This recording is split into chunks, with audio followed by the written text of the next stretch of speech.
Congress is targeting high-profile names with subpoenas in the Jeffrey Epstein case, among them Bill and Hillary Clinton. That's right. And now the White House is considering releasing Epstein associate Ghislain Maxwell's recent interview with the Justice Department. CBN's Brody Carter has more.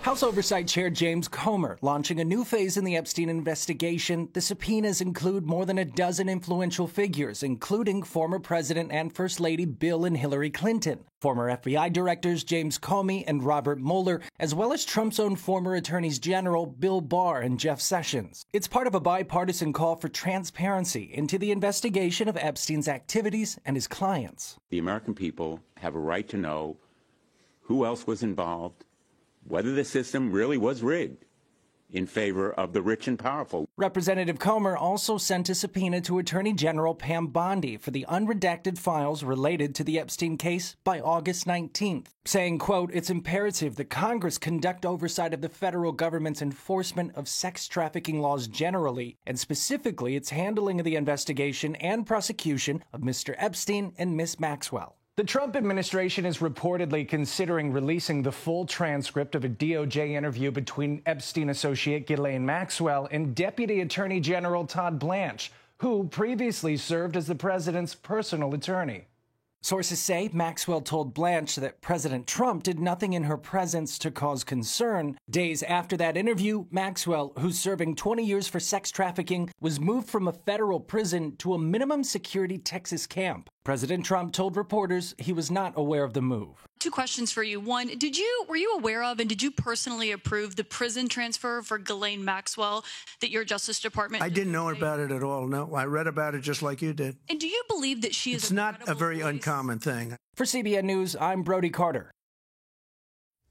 All right, Brody, thanks. Now, CBN News chief political analyst David Brody joins us for more. Let's talk about the two big names on the subpoena list. What does the committee hope to learn by questioning Bill and Hillary Clinton? Well, let's start with the basic facts. I mean, Bill Clinton has admitted to going on Jeffrey Epstein's plane at least 4 times that we know of, so they're going to want some more information about that. As for Hillary Clinton, a little bit more unclear.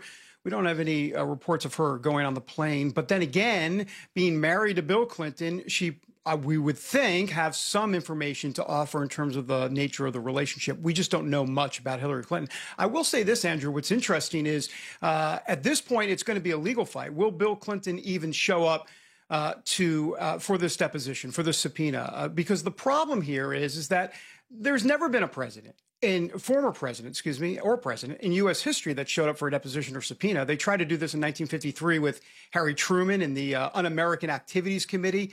They tried it again. The January 6th committee tried it with President Trump in 2022, both times not happening. It'd be interesting to see how much Bill Clinton complies here. Then again, Democrats have said, we want all the facts. Well, here's the Democrats' opportunity, right? If that's what they say, one of the top Democrats ever to live in modern day history is right there to give a lot of details. We'll see if he does it. Well, as mentioned, shortly after Ghislain Maxwell met with the Justice Department, she's moved to a minimum security prison. How reliable is her testimony? Well, that's the $64,000 question. We don't know. But I'll tell you what, I'm not the brightest bulb in the shack, as they say, but it doesn't take a rocket scientist to figure out that, met with Todd Blanche at the DOJ, Assistant Attorney General, and then all of a sudden you're going to a minimum security prison. So she's clearly saying something, Andrew. I mean, I'm just putting 2 and 2 together, just like any ordinary American out there. You're not saying anything and then getting moved to a minimum security prison. So there's something in there. I think the real question is what exactly? And part of the problem here is that this Trump administration has just not been out there with any sort of press conferences from Pam Bondi, from folks at the DOJ. And so you wonder if we're really going to get those answers quickly. And you would think the Republican Party would want to get these answers out quickly to make this go away. Something fascinating going on in Texas. Let's go there now. The governor trying to compel Democrat lawmakers who have fled the state to return for the vote on redistricting. Give us the wide view on what's happening and how it affects midterm elections.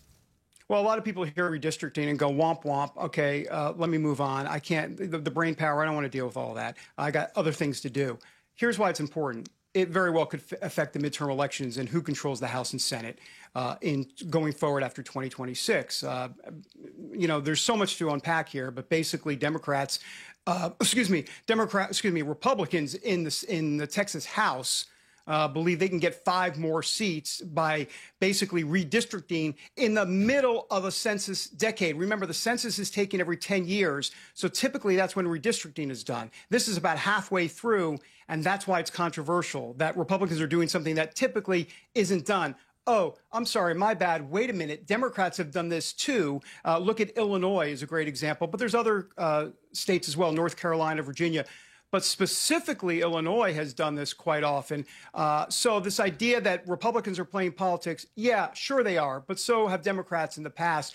But we will see, because the retaliation factor here is going to be key. If Texas decides to move 5 of those districts into more Republican-friendly territory, California then is going to decide, they hope, to change the rules there in California by a special election. Gavin Newsom would have to call a special election to get the rules changed on redistricting, and then Democrats would have possibly 6 new seats for Democrats in California.